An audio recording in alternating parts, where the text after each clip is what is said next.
কোরআন থেকে জাতি মুখ ফিরিয়ে নিয়েছে বলেই তো জাতির কপালে এত দুঃখ, এত দুর্দশা, এত ফিতনা, এত ফাসাদ সমাজে কেন সৃষ্টি হয়েছে? এত মারামারি, দাঙ্গা হাঙ্গামা, হিংসা জিঘাংসা, পরস্ত্রীকাতরতা কেন শুরু হয়েছে? এগুলো কোরআন থেকে মুখ ফিরিয়ে নেওয়ার কারণেই হয়েছে। এ জাতি যদি কোরআনকে মূল্যায়ন করত, তাহলে কোরআনের মাধ্যমে জাতি একটি সুন্দর সমাজ বিনির্মাণ করতে সক্ষম হতো। কোরআন সম্পর্কে নবী করিম সাল্লাল্লাহু আলাইহি ওয়াসাল্লাম বলেছেন, লা তুহসা আজাইবুহু ওয়ালা তুবলা গারাইবুহু। এই কোরআনের বিস্ময় কোনোদিন শেষ হবে না, কোরআন কোনোদিন পুরাতন হবে না।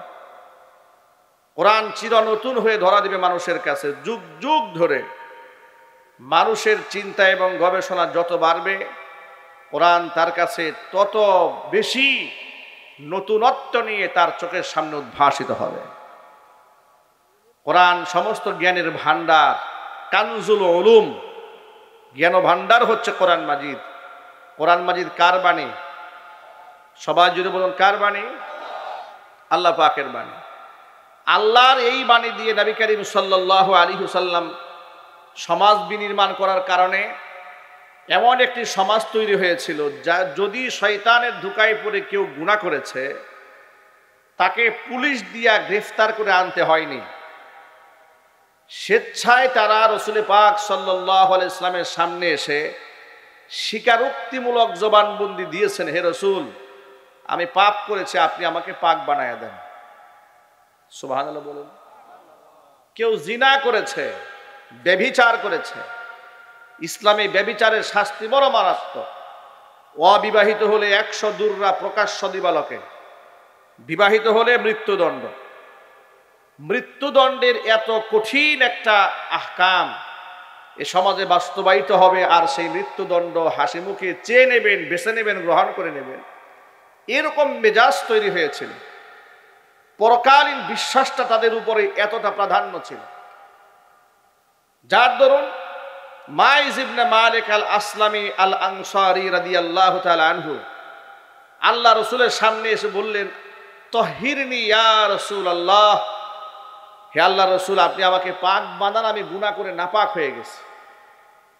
আল্লাহ রসুল তাকে ধমক দিয়ে বললেন, ওয়াই হাক ওয়াস্তাগফিরিল্লাহ ওয়া তুব ইলাইহি। আমরা আমাদের বাংলা ভাষায় বলি, আরবিয়া যাও তো আল্লাহর কাছে মাফ চাও।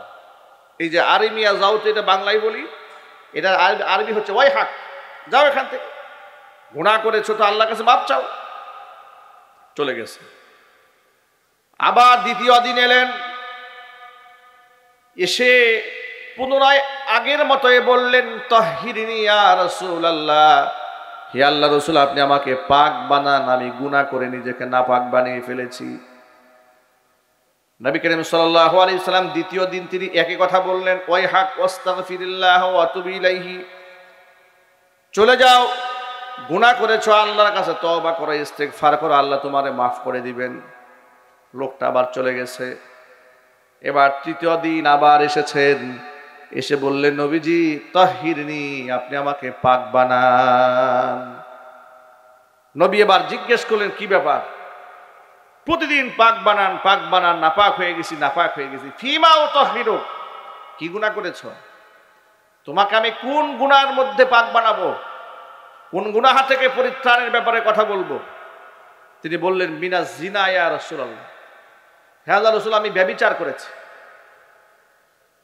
তিনি বিবাহিত ছিলেন, তিনি এ কথা খুব নিশ্চিতভাবে জানতেন যে আমি জিনার স্বীকারোক্তি দিলে আমার মৃত্যুদণ্ড অপরিহার্য, অবধারিত। এটা ইসলামী শরীয়ত আইন। ইসলাম কি শুধু ওয়াজ নসিহত আছে, বিচার ব্যবস্থা ইসলামে নাই? একটু জোরে বলেন। ইসলাম কি এমন ধর্ম শুধু নামাজের কথা বলেছে, শুধু রোজা, শুধু হজ, শুধু যাকাত, শুধু দান সদকা, শুধু মিলাদ পড়া আর 40 করা, এগুলাই নাম ইসলাম নাকি? আহারে, ইসলাম তো জিন্দেগি। সুবহানাল্লাহ পড়ে। কোরআন তো জীবন, ইসলাম গোটা জিন্দেগি, এর মধ্যে সব পাবেন আপনি। দুনিয়ার কোনো একটা অংশে আপনি ইসলামকে বাদ দিতে পারবেন না। যদি বাদ দিতে যান তাহলে এমন জায়গায় চলে যান যেখানে আল্লাহ আপনাকে দেখবে না। ঠিক কিনা বলেন? বাদ দেওয়ার কি কোনো সুযোগ আছে? সুযোগ নাই। স্টেপে স্টেপে, ধাপে ধাপে, প্রতিটি পদক্ষেপে ইসলামের দিক নির্দেশনা আছে। যদি কোন আল্লাহু আকবার। সূক্ষ্ম থেকে অতি সূক্ষ্ম বিষয় ইসলামে বর্ণিত আছে। এই জন্য নবী করিম সাল্লাল্লাহু আলাইহি ওয়াসাল্লাম শুধুমাত্র দায়ী ছিলেন না, একদিক থেকে তিনি দায়ী ছিলেন, নবী ছিলেন, রাসূল ছিলেন, মুবাশশির ছিলেন, নাদিরা ছিলেন, হাকিম ছিলেন, আদিল ছিলেন, বিচারক ছিলেন, বিচার করতেন।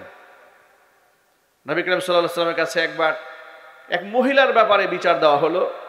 মহিলা চুরি করেছে, সব কিছু সাক্ষ্য প্রমাণ মিলে আল্লাহ নবী সাল্লাল্লাহু আলাইহি ওয়াসাল্লাম তার পার্সিয়ালিটি করবেন না, স্বজনপ্রিয়তাও করবেন না। হুজুর কি এমন করবেন যে আমার দলের যেহেতু শাস্তি কমায় দেই, এরকম করবেন না, এমন করবেন না।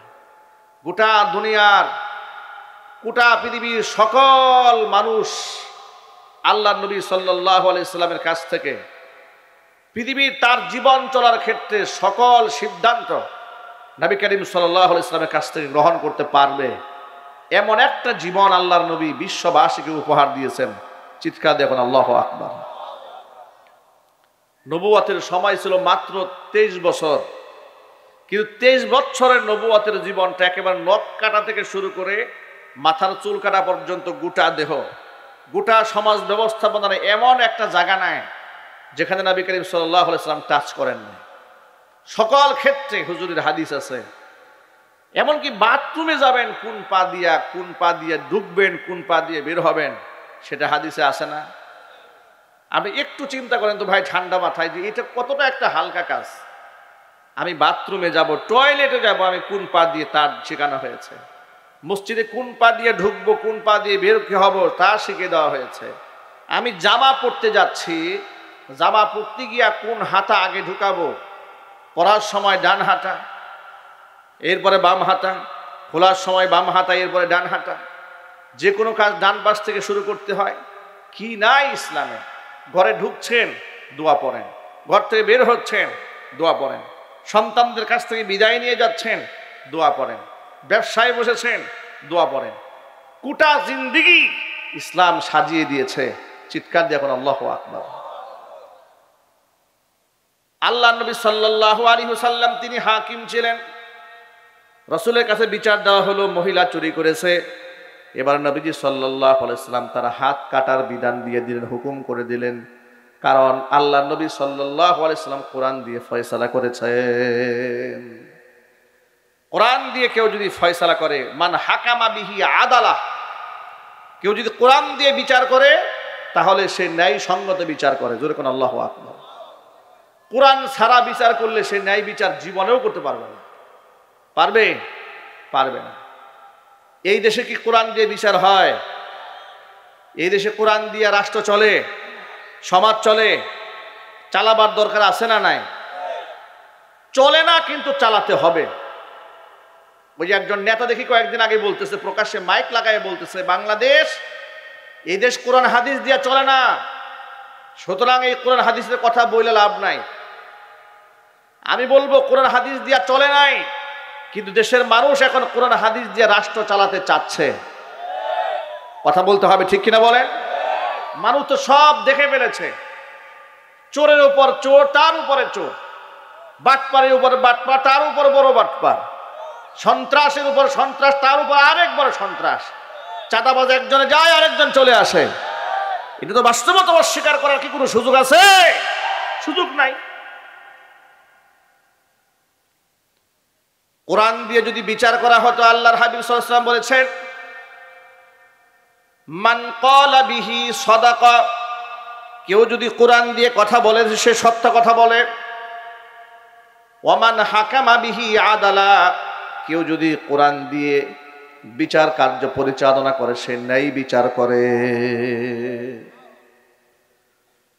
আমাদের দেশে যদি ন্যায় বিচার থাকতো তাহলে বিডিআরের জওয়ানরা 16 বছর 17 বছর বিনা অপরাধে জেলখানার কুঠুরিতে বন্দী থাকতো না।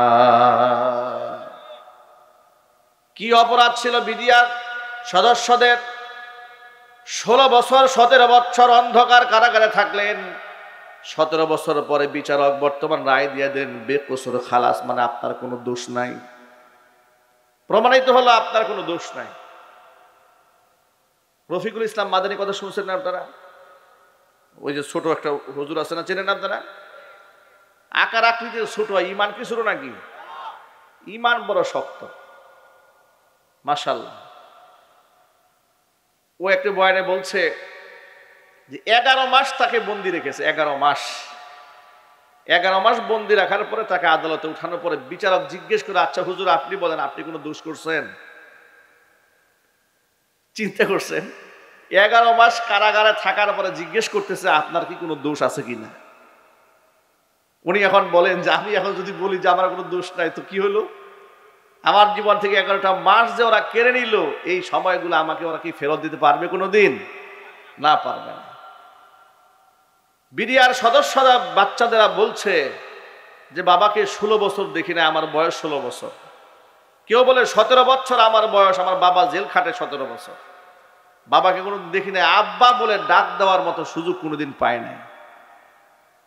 একবার টকবকে নওজওয়ান, চাকরি নিয়েছে, মাত্র 6 মাস চাকরি করেছে, জেল হয়ে গেছে, বৃদ্ধ হয়ে কারাগার থেকে বের হয়েছে। এই জওয়ানি আপনি কি দিয়ে ফেরত দেবেন? স্বৈরাচারী প্রায় সময় একটা কথা বলে, নব্য আবু জাহাল, নব্য ফেরাউন, নব্য কারুন, নব্য হামান, নব্য সাদ্দাত, বর্তমান প্রজন্মের ফেরাউন শেখ হাসিনা। প্রায় সময় বলে আমার কি দোষ? উনি দোষ খুঁজে পায় না, উনি দোষ খুঁজে পান না। উনি নাকি আবার জাতির উদ্দেশ্যে লাইভে ভাষণ দেবেন। মানুষ এরকম নির্লজ্জ হয়? মানুষ তো শরম ছাড়া হওয়ার একটা স্কেল থাকা উচিত, মাত্রা থাকা উচিত। মানুষ এত ব্যক্তিত্বহীন হয় কি করে? তার যদি লজ্জা থাকতো, শরম থাকতো, তাহলে 5ই আগস্টে যে হেলিকপ্টার দিয়ে সে পালিয়ে যাচ্ছিল, হেলিকপ্টার থেকে ঝাঁপ দিয়ে সে আত্মহত্যা করত। এর যদি শরম থাকতো যে যে দেশে আমি এতগুলো রাজত্ব করলাম, সেই দেশের মানুষরা আমাকে পিটাইতে চায়, আমাকে মারতে চায়, সেই দেশের বাচ্চারা আমারে মারতে চায়, আমি এতগুলো মানুষকে খুন করেছি, তার শরম হতো। এমন একটা নির্লজ্জ, এই নির্লজ্জের কোনো অনুশোচনা নাই, আফসোস নাই, পরিতাপ নাই। এখনো বলে, এখনো বুক ফুলায় বলে আমি কি অপরাধ করেছি, আমার কোনো দোষ নাই। এবার আমি আপনাদেরকে জিজ্ঞেস করি, স্বৈরাচারী কোনো দোষ নাই? আরো যদি বলতে হবে নাই। মোটা দাগের কয়েকটা দেখায় দিই। স্বৈরাচারীর আমলে হাজার হাজার আলেমের নামে সে মিথ্যা মামলা দিয়েছে, শত শত আলেমদেরকে জেলখানায় বন্দী করেছে, তাদের জীবন থেকে যৌবনগুলাকে তারা কেড়ে নিয়েছে, নিরাপরাধ অসংখ্য আলেমের গলার মধ্যে রশি লাগিয়ে ফাঁসির কাস্টে ঝুলিয়ে তাদের শাহাদাতকে নিশ্চিত করেছে। কথা বলতে হবে, ঠিক কিনা বলে? শাপলা চত্বরে গণহত্যা চালিয়েছে, ঠিক কিনা বলেন? শত শত মানুষকে গুম করেছে, খুন করেছে। ইলিয়াস আলীর ব্যাপারে তো আপনারা শুনেছেন, তাকে হত্যা করে পেট ছিদ্র করে পাথর বেঁধে যমুনা নদীতে ফেলে দেওয়া হয়েছে। উনি জানেন না উনি কি অপরাধ করছেন। আমার তো মনে হয় তার একটা পুরস্কার দেওয়া উচিত, অস্কার পুরস্কার। গোটা পৃথিবীতে সবচেয়ে সিনেমার বড় পুরস্কার কি? হ্যাঁ, চলচ্চিত্র পুরস্কার, যেটা কি বলা হয়, অস্কার বিজয়ী। উনাকে একটা চলচ্চিত্র পুরস্কার দেওয়া উচিত, যে উনার চাইতে বড় অভিনেত্রী পৃথিবীর শুরু থেকে এই পর্যন্ত আর কেউ জন্মগ্রহণ করে না। সিনেমার সব নায়ক নায়িকা, গায়ক গায়িকা, ডাইনি সব ফেল করে ফেলেছে, উনার অভিনয়ের কাছে কোনো অভিনয় চলে না।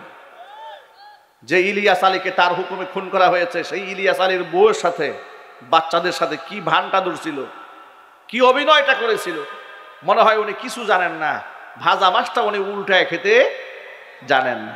এরপরে উনি বলেন উনি কি অপরাধ করেছেন। জুলাই আগস্টের বিপ্লবে 2,500 মানুষকে তিনি গণহত্যা চালিয়েছেন। কথা বলেন, এই হত্যার বিচার কি এই মাটিতে হবে না? আপনারা চান না? কারা কারা চান? মন থেকে চান তো? আর চিল্লায় বলেন। উনি নাকি দোষ খুঁজে পান না। মনে রাখবেন ভালো করে, সমাজের মধ্যে মুহাম্মদ সাল্লাল্লাহু আলাইহি ওয়াসাল্লামের অনুসারী যেমন আছে, অনুরূপভাবে এই সমাজের মধ্যে আবু জেহেলের নাতি পুতিরাও কিন্তু আছে। নাই? শুধুমাত্র এই এলাকায় নাই, আবু জেহেলের নাতি পুতির এলাকায় নাই, আছে আছে আছে। অসংখ্য আলেমদেরকে যারা খুন করেছে, খুনির পক্ষে যে কথা বলে আল্লাহর কসম সেও খুনি। ঠিক কিনা বলেন? আলেমদেরকে যারা লাঞ্ছিত অপমানিত করে বেইজ্জত করে, তারা কোরআন সুন্নাহর দুশমন, তারা ইসলামের দুশমন।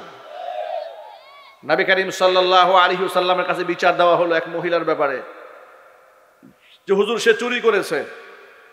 আল্লাহ নবী এখন কোরআন থেকে রায় দিয়ে দিবেন, কোরআনে নীতিমালা দেওয়া আছে, চুরি প্রমাণ হয়ে গেলে কি হবে এটা কোরআনে লেখা আছে। আল্লাহ পাক সূরা মাইদার মধ্যে ঘোষণা করেছেন, ওয়াস-সারিকু ওয়াস-সারিকাতু ফাকতাউ আইদিয়াহুমা জাযাআম বিমা কাসাবা নাকালাম মিনাল্লাহ। চোর নারী হোক আর পুরুষ হোক, যদি প্রমাণ পাওয়া যায় দুনিয়াবি শাস্তি হচ্ছে তার হাত কেটে দাও। বিধান দিলেন কে? আল্লাহ নবী মহিলার হাত কাটার নির্দেশ দিয়ে দিলেন, কিন্তু মহিলাটি সম্ভ্রান্ত হওয়ার কারণে এলাকার মধ্যে কানা ঘুষা শুরু হয়ে গেল। অনেকেই মহিলার সাথে সিনফিরি দেখাবার ব্যাপারে আবদার জানালেন। এমনকি সাহাবায়ে কেরামের মধ্যেও একটু মহিলার প্রতি একটু সিনফিরি ভাব তৈরি হলো। মহিলা মানুষ তো, দেখবেন যে সমাজের মধ্যে কোনো অকারেন্স হয়ে গেলে নারী আর পুরুষের মধ্যে ধরেন একটা অকারেন্স হয়ে গেছে, দোষটা যদি মহিলারও হয়, তারপরে মহিলার পক্ষে দেখবেন বেশিরভাগ মানুষ চলে গেছে। ঠিক কিনা বলেন? পুরুষের পক্ষে কিন্তু তেমন একটা লোক খুঁজে পাওয়া যায় না। বেশিরভাগ চলে যায় কার পক্ষে? মহিলার পক্ষে চলে যায়। এই জন্য এই বাংলাদেশে মানুষের তৈরি কিন্তু একটা জুলুমের আইন আছে। সেই জুলুমের আইন হচ্ছে নারী নির্যাতন মামলা। আমার প্রশ্ন হচ্ছে, এই দেশে কি শুধু নারী নির্যাতন হয়, পুরুষ নির্যাতন হয় না? স্বামী কর্তৃক স্ত্রী যেমন নির্যাতিত হয়, এই দেশে কর্তৃক স্বামী নির্যাতিত হয় না? কিন্তু সেই মামলা কি আছে? সেই মামলা নাই। নাই কেন? কারণ এই মামলা মানুষ বানিয়েছে। আইনকে বানিয়েছে? মানুষ বানিয়েছে। এই জন্য নারীদেরকে মাথায় তুলতে গিয়া পুরুষকে একটা আছাড় মেরেছে। এখন নিজের স্ত্রী নিজের বিছানায় শুয়ে পরপুরুষের সাথে ফেসবুকে কথা বলে, স্বামী যদি শাসন করতে যায় বলে তোমার বিরুদ্ধে যৌতুকের মামলা দিয়ে দিবে। আমার মুসল্লি, আমার নিজের মুসল্লি আমার কাছে একদিন এসে বলছে, হুজুর বড় বিপদে আছি, একটু দোয়া করেন। নতুন বিবাহ করেছি, সম্ভ্রান্ত বংশের লোক আমি, আমার বউ আমার সাথে বিছানায় শুয়ে শুয়ে বয়ফ্রেন্ডের সাথে ফেসবুকে চ্যাট করে। বারংবার নিষেধ করেছি, নিষেধ মান্য করে না, কোনোভাবেই শোনে না। সর্বশেষ তাকে ধমক যখন দিয়েছি, সে আমার দিকে চোখ রাঙায় বলে, বেশি আমার সাথে টর্চার করবেন না, আমি কিন্তু আপনার বিরুদ্ধে একেবারে সরাসরি মামলা করে দেব। এখন উনি বলতেছে, হুজুর আমি কোন অবস্থায় আছি আপনি চিন্তা করেন। আমার স্ত্রী আমার সাথে শুয়ে পরপুরুষের সাথে কথা বলে আমি নিষেধ করতে যাই, আমার নামে মামলা দিবে। এমন কোন মুসিবতের মধ্যে পড়লাম। না পারি পাবলিকরে বলতে, না পারি সইতে। তালাক ডিভোর্সও দিতে পারতেছি না। ডিভোর্স দিলে, তালাক দিলে এলাকার লোকেরা বলবে অমুক বাড়ির ছেলে বউ রাখতে পারে নাই, আরেক মান সম্মান নষ্ট হয়। কেমন মুসিবত, কেমন বিপদ। আল্লাহ আমাদেরকে হেফাজত করুক, জোরে কোন আমিন। এই জন্য আল্লাহর কাছ থেকে ইনসাফ আশা করতে হবে, কোরআন থেকে ইনসাফ নিতে হবে। বলেন ইনশাআল্লাহ। এই যে এই ভলিউমটা আরেকটু বাড়াই দেন, একবারে কমে গেছে। আল্লাহ নবী সাল্লাল্লাহু আলাইহি ওয়াসাল্লাম, আরেকটু কমান। আল্লাহ নবী সাল্লাল্লাহু আলাইহি ওয়াসাল্লাম ফয়সালা দিয়ে দিলেন মহিলার হাত কাটতে হবে। সাহাবায়ে কেরাম তারা একে অপরের সাথে কানাঘুষা করলেন। মহিলা মানুষ যেহেতু, শাস্তিটা একটু কমাই দিলে ভালো হয়। আরেক দিক থেকে সে মহিলা সম্ভ্রান্ত বংশীয় নারী, হাতটা কাটলে কেমন একটা প্রেস্টিজ ইস্যু হয়ে দাঁড়িয়েছে। কিন্তু আল্লাহ রসুলের কাছে গিয়ে এই কথাটা বলবে কে যে হাতটা একটু কম কাটলে হয় না, কিংবা হাতটা না কাটলে হয় না? এটা কে বলবে? সাহস পাচ্ছে না কেউ। তারা মনে মনে ভাবলেন যে কোনো রসুলের প্রিয় পাত্রকে দিয়ে প্রস্তাবটা দিতে হবে যাতে রসুল রাগ না হয়। খুঁজে বের করেছে উসামা ইবনে জায়েদ বিন হারেসা রাদিয়াল্লাহু তাআলা আনহুর ছেলে উসামা, রসুলের নাতি। তার উপাধি ছিল হিব্বু রাসূলিল্লাহি সাল্লাল্লাহু আলাইহি ওয়াসাল্লাম, রসুলের ভালোবাসার পাত্র। খুব স্নেহ করতেন রসুল, খুব ভালোবাসতেন। দাদাদের কাছে নাতিদের কিন্তু খুব মহব্বত, ঠিক না? নাতি নাতনি নাতিন এগুলো খুব আদরের। হাতটাকে একটা সময় নিজের সন্তানের চাইতেও নাতিপুতির মহব্বত বুড়াদের অন্তরে বেশি হয়ে যায়, ঠিক না? অনেক মহব্বত হয়। তো উসামা ইবনে জায়েদকে রসুল খুব ভালোবাসেন। এলাকার লোকেরা তাকে গিয়ে ম্যানেজ করলো, তুমি রসুলের কাছে গিয়ে বলবা যে সবাই চাচ্ছে মহিলা মানুষ, আবার বংশীয় নারী, হাতটা না কেটে একটু শিথিল করা যায় কিনা। ওসামা ইবনে জায়েদ নবী করিম সাল্লাল্লাহু আলাইহি ওয়াসাল্লামের কাছে গিয়া বললেন, ইয়া রাসূলুল্লাহ, ইয়া হাবিবাল্লাহ, সাহাবায়ে কিরাম সকলেই মনে মনে চাচ্ছেন, কিন্তু আপনার কেউ বলতে সাহস পায় না। মহিলা মানুষের হাতটা না কেটে শাস্তিটা যদি একটু লঘু করে দেওয়া যেত, একটু নাকে মুখে চুনখালি দেওয়া যেত, কিছু ব্যত্রাঘাত করা যেত, এরকম চাচ্ছে। কিন্তু হাতটা কেটে ফেলার মতো কঠোর আইন এটা নারীর ক্ষেত্রে বাস্তবায়ন করা, এটা অনেকে অপছন্দ করতেছে। এটা কি সহনীয় করার কি কোনো সুযোগ আছে কিনা? আল্লাহ নবী সাল্লাল্লাহু আলাইহি ওয়াসাল্লাম খুব রাগ হয়ে গেলেন, রেগে বললেন, তোমাদের পূর্ববর্তী লোকেরা এই জন্য ধ্বংস হয়েছে, তারা দুর্বলদের উপর কঠোর আইন বাস্তবায়ন করত, কিন্তু সবলদের উপর আইন বাস্তবায়ন করত না। তারা পার্সিয়ালিটি করত, স্বজনপ্রিয়তা করত। আল্লাহ পাক ওদেরকে ধ্বংস করে দিয়েছে। এরপর আল্লাহ নবী কসম করে বলেন, আজকে এই মহিলার জায়গায় আমার কন্যা ফাতেমাও যদি চুরি করত, আমি মুহাম্মদ সাল্লাল্লাহু আলাইহি সাল্লাম ফাতেমার হাতটা নিজ হাতে কেড়ে দিতাম। আল্লাহু আকবার বলেন। স্বজনপ্রিয়তা ইসলামে নাই। এই জন্য নবী করিম সাল্লাল্লাহু আলাইহি সাল্লাম শুধু নামাজের কথা বলেন নাই, রোজার কথা বলেন নাই। আল্লাহ নবী হাকিম ছিলেন, আদিল ছিলেন, ন্যায়পরায়ণ বাদশাও ছিলেন, ন্যায়পরায়ণ বিচারকও ছিলেন। জোরে কোন আল্লাহু আকবার। এই জন্য জীবনের সকল অঙ্গনে ইসলামের দরকার আছে না নাই? একেবারে রান্নাঘর থেকে জাতীয় সংসদ ভবন পর্যন্ত ইসলাম চাই। কারা কারা চান? দু হাত দেখতে চাই। মন থেকে চাচ্ছেন নাকি আমাকে একটু দেখালেন আর কি? মন থেকে চাচ্ছেন? আল্লাহ পাক যেন কবুল করেন। জোরে কোন আমিন। প্রিয় ভাইয়েরা আমার, আল্লাহ নবী সাল্লাল্লাহু আলাইহি ওয়াসাল্লাম কোরআন দিয়ে এমন একটা সুন্দর সমাজ বানালেন। মাইজ ইবনে মালিক হাসি মুখে রাসূলের কাছে এসে বলছেন, ইয়া রাসূলুল্লাহ, আমি জিনা করেছি, আপনি আমারে পাক বানায়া দেন। নবীজি সাল্লাল্লাহু আলাইহি ওয়াসাল্লাম তথ্য উপাত্ত গ্রহণ করলেন, সাক্ষ্য প্রমাণ নিলেন, সবকিছু মিলে বুঝতে পারলেন যে আসলে সে জিনা করেছে। আবার যদি সে ব্যভিচার করার ক্ষেত্রে যে স্বীকারোক্তিমূলক জবানবন্দি দিয়েছে, স্বীকারোক্তি দেওয়ার সময় সে মাতাল ছিল কিনা, পাগল ছিল কিনা, এটা রাসূল পাক সাল্লাল্লাহু আলাইহি ওয়াসাল্লাম 100% শিওর হওয়ার জন্য সাহাবীদেরকে বলেন, ও সাহাবীরা, মাইজ ইবনে মালিকের মুখের মধ্যে নাক লাগায় চেক করো, আশারিবাল খামরা আম বিহি জুনুন, সে কি মদ পান করেছে নাকি দেখো তো একটু, নাকি তার মধ্যে কোনো পাগলামি টাগলামি আছে। সাহাবী নাকের মধ্যে, নাক একদম মুখের মধ্যে লাগায় চেক দিলেন যে না, সে মদ্যপান করে নাই, পাগলামিও নাই। এলাকার লোকেরা বলছে না, সে সুস্থ মানুষ। সব কিছু শোনার পরে নবী করিম সাল্লাল্লাহু আলাইহি ওয়াসাল্লাম তাকে মৃত্যুদণ্ডের ফয়সালা করলেন। এটা অনেক লম্বা ইতিহাস, ওই ইতিহাস বলা আপনাদের সামনে আমার উদ্দেশ্য নয়। আমি যেটা বোঝাতে চেয়েছি, কোরআন দিয়ে এমন একটা সমাজ রাসূল পাক সাল্লাল্লাহু আলাইহি ওয়াসাল্লাম বানালেন যে নিজেরা অন্যায় করে হাসি মুখে সে অন্যায়ের স্বীকৃতি প্রদান করছেন পরকালে জাহান্নামের আগুন থেকে বাঁচার জন্য। জোরে কোন আল্লাহু আকবার। আজকে এই কোরআন সমাজে বাস্তবায়িত না থাকার কারণে সমাজে অন্ধকারে এই সমাজ এমন ডুবেছে, বিবাহ উপযুক্ত মেয়েদেরকে শিশু বলা হচ্ছে, বালিকা বলা হচ্ছে, নাবালিকা বলা হচ্ছে, ঠিক কিনা বলেন? আমি মহাগ্রন্থ আল কোরআনের সূরা নূরের ছোট্ট একটা আয়াতে কারিমা 32 নম্বর আয়াত আপনাদের সামনে তেলাওয়াত করেছি। আল্লাহ তাআলা এই আয়াতে আমরা যারা গার্জিয়ান আছি আমাদেরকে একটা নির্দেশ প্রদান করেছে। সেই নির্দেশ হচ্ছে, ওয়া আনকিহুল আয়ামা মিনকুম ওয়াস সালিহিনা মিন ইবাদিকুম ওয়া ইমাইকুম। গার্জিয়ানদেরকে লক্ষ্য করে আল্লাহ বলছেন, তোমরা তোমাদের অবিবাহিতা মেয়েদেরকে এবং অবিবাহিত ছেলেদেরকে তোমরা বিবাহ দিয়ে দাও। এমনকি তোমাদের অধীনস্থ দাস দাসী যারা আছে তাদেরকেও তোমরা বিবাহের ফয়সালা করে দাও। বিবাহ দিতে গিয়া এই কথা মাথায় মোটেও আনবে না যে ওদের ইনকাম কম,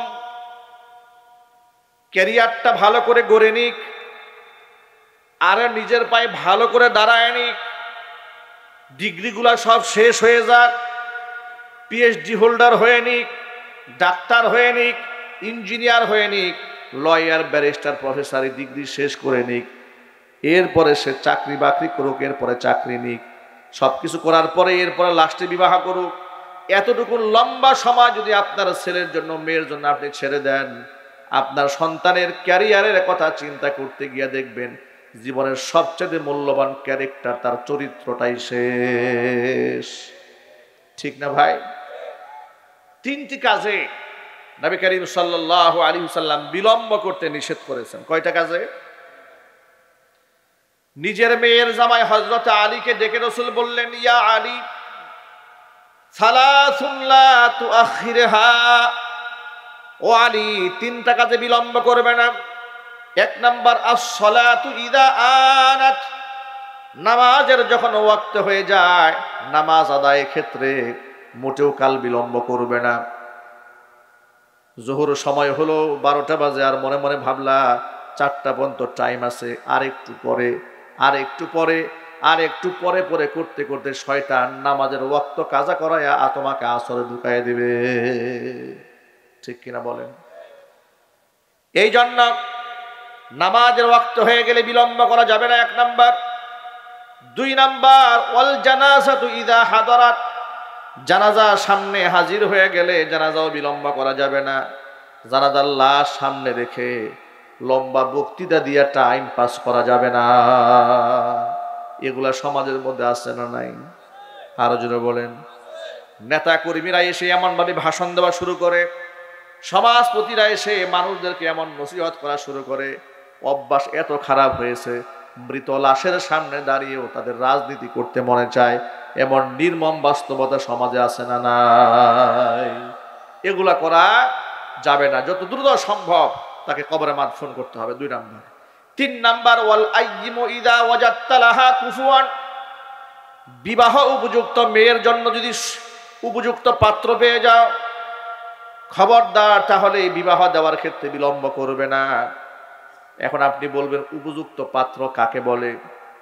নবী করিম সাল্লাল্লাহু আলাইহি ওয়াসাল্লামের একটা হাদিস থেকে তার ব্যাখ্যা পাওয়া যায়। হুজুর বলেছেন, নবীজি বলেন, তোমার মেয়ের বিবাহের প্রস্তাব যদি এমন কোন ছেলের পক্ষ থেকে আসে যে ছেলের ধার্মিকতায় তুমি সন্তুষ্ট, তাহলে বিবাহের এই পয়গাম তুমি প্রত্যাখ্যান করে দিও না। সুবহানাল্লাহ। তোমার মেয়ের বিবাহের প্রস্তাব যদি এমন ছেলের পক্ষ থেকে আসে যার দিনদারিতায় তুমি সন্তুষ্ট, সে ধার্মিক, আল্লাহওয়ালা, আল্লাহকে ভয় করে, তার দিনদারিতার ক্ষেত্রে তোমার মনে কোনো শঙ্কা নাই, আশঙ্কা নাই, তাহলে সেটাই হচ্ছে তোমার ছেলের, তোমার মেয়ের জন্য যোগ্য ছেলে। জোরে করে আল্লাহু আকবার। অনুরূপ ভাবে আপনি ছেলেকে বিবাহ করাতে যাচ্ছেন, আপনি খুব পরহেজগার একটি মেয়ে পেয়েছেন, দেখতে সুন্দরী একটু কম আছে, অথবা টাকা পয়সা কিছু কম আছে, বংশমর্যাদা একটু কম আছে, কিন্তু দিনদারিতা, পরহেজগারিতা 100। আপনি খবর নিয়ে দেখেছেন, বিভিন্ন জায়গায় থেকে যাচাই বাছাই করেছেন। আবার এই ক্ষেত্রে আপনাদেরকে ছোট্ট করে বলে দেই, দিনদারিতা আর পরহেজগারিতা মানে বোরকা পরা মহিলা নয়। মানে শুধু বোরকা পরে বাস সে দিনদার মেয়ে, সার্টিফিকেট দিয়ে দিলেন, সেই সুযোগ কি এই জমানায় আছে? জোরে বলতে হবে আছে। ইদানিং দেখি এই সোশ্যাল মিডিয়া থাকার কারণে চোখের সামনে যে কত কিছু আসে। বোরকা পরা মেয়েরা ডিজে গানে নাচতেছে, কথা বলে না। বোরকা পরা মেয়েরা বয়ফ্রেন্ডের হাত ধরে পার্কে চলে গেছে। বোরকা পরা মেয়েরা বয়ফ্রেন্ডকে নিয়ে কক্সবাজার চলে গেছে, অশ্লীলতা করে বেড়াচ্ছে। সুতরাং বোরকা দেখলে রাবিয়া বস্তি ভাবার কোনো কারণ নাই, বোরকার ভেতরে তসলিমা নাসরিনও থাকতে পারে।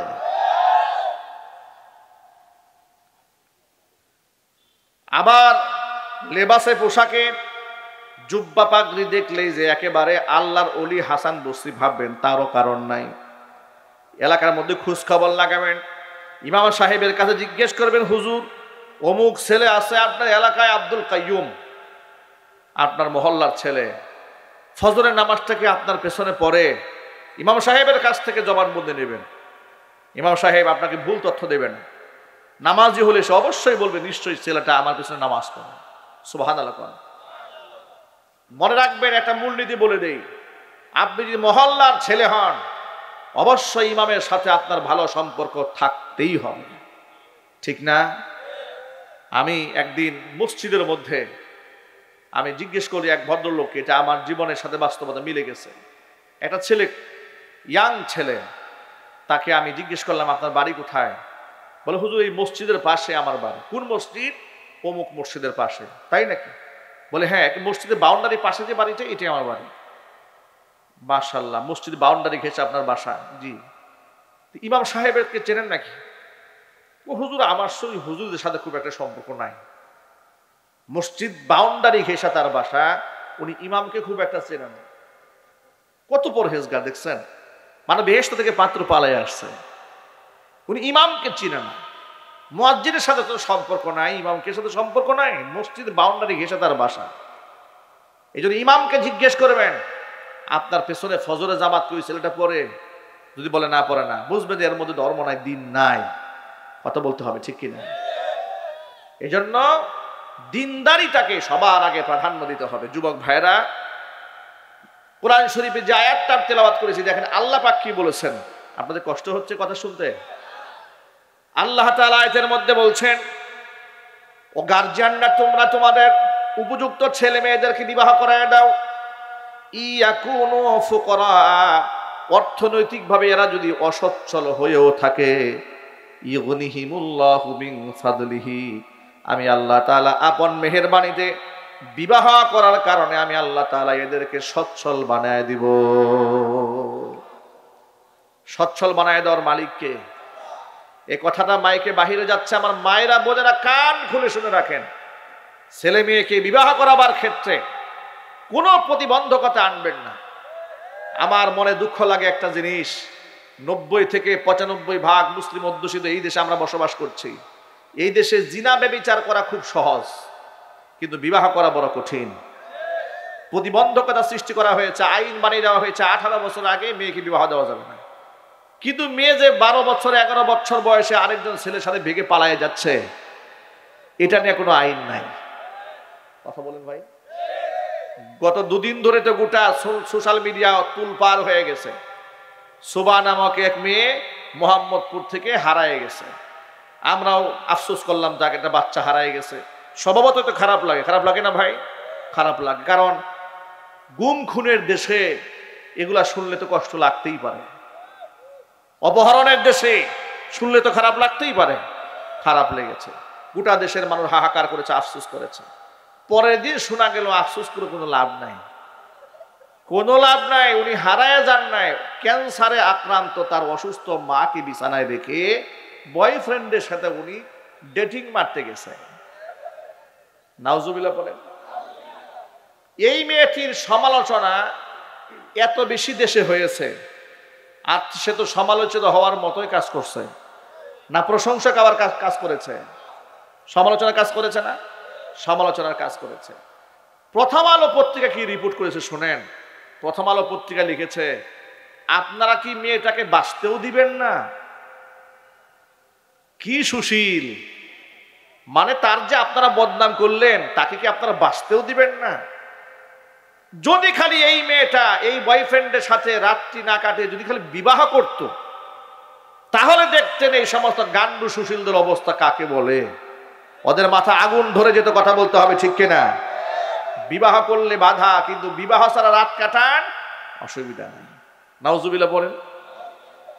একটা ভিডিও তো নিশ্চয় আপনারা দেখেছেন, ওই সাভারে এক অল্প বয়সের মেয়ে গার্জিয়ানরা বিবাহ দিচ্ছে, সেখানে গিয়ে প্রশাসনের লোকেরা গিয়ে হাজির হয়েছে। মেয়েকে বলল, তোমার তো বয়স কম। বলে, আমার বাবা মা আমাকে বিবাহ দিচ্ছে আর আমিও বিবাহিত রাজি আছি, জোরপূর্বক হচ্ছে না। কেন বিবাহ করছো? ছেলেটা আমাকে পছন্দ করে, আমিও ছেলেটাকে পছন্দ করি। বলে, অসুবিধা কি? তোমাকে যেহেতু পছন্দ করে 18 বছর পর্যন্ত অপেক্ষা করো। বিবাহের দরকারটা কি? তোমরা কিসের মতো জানো? লাইলি মজনুর মতো প্রেম করে বেড়াও। নাউজুবিল্লাহ বলবেন না। আমাদের বাচ্চাদেরকে এই দেশের দায়িত্বশীল লোকেরা শিখাচ্ছে বিবাহ করার দরকারটা কি? লাইলি মজনুর মতো 18 বছর পর্যন্ত প্রেম করো। মানে বিবাহ করে তুমি বৈধ কাজ করবা কেন? তুমি হারামজাদা জন্ম দাও, অবৈধ কাজ করো। এটার নাম বাংলাদেশ। আমরা এই বাংলাদেশ চাই না। কথা বলেন ঠিক কিনা বলে? সুতরাং বিবাহের জন্য 18 বছর যে নীতিমালা করা হয়েছে, ছেলেদের জন্য 21 বছর নীতিমালা করা হয়েছে, এটা কমায় আনতে হবে। মেয়েরা ওই 18 বছর পর্যন্ত অলরেডি বুড়ি হয়ে যাচ্ছে, ঠিক কিনা বলেন? আর এই যে সুবা মেয়েটার কথা বলা হলো, তার বয়স নাকি 11 বছর। এটা কোন সাইড থেকে দেখে আপনাদের 11 বছর মনে হয়েছে? এটা একটা অপপ্রচার। এই মেয়েটা 11 বছর হতেই পারে না। এটা মোটামুটি 13-14 বছরের বয়স তাকে আকার ইংরেজি দেখা যাচ্ছে, কিন্তু তাকে বলা হচ্ছে শিশু। সে নাকি হারিয়ে যাওয়ার শিশু। আচ্ছা, শিশু কি বয়ফ্রেন্ডের সাথে রাত কাটায়? চিল্লাই বলেন। তাহলে যারা ওকে শিশু বলেছে ওদেরকে জুতা পিটা করা দরকার না? এই জন্য গোটা দেশের একটা আমূল পরিবর্তন সাধিত হওয়া দরকার। কোরআন দিয়ে সমাজ বিনির্মাণ করা দরকার। আপনারা কি কোরআনময় জীবন দেখতে চান? কারা কারা চান? মন থেকে চাচ্ছেন তো? আল্লাহ কবুল করেন। জোরে কোন আমিন।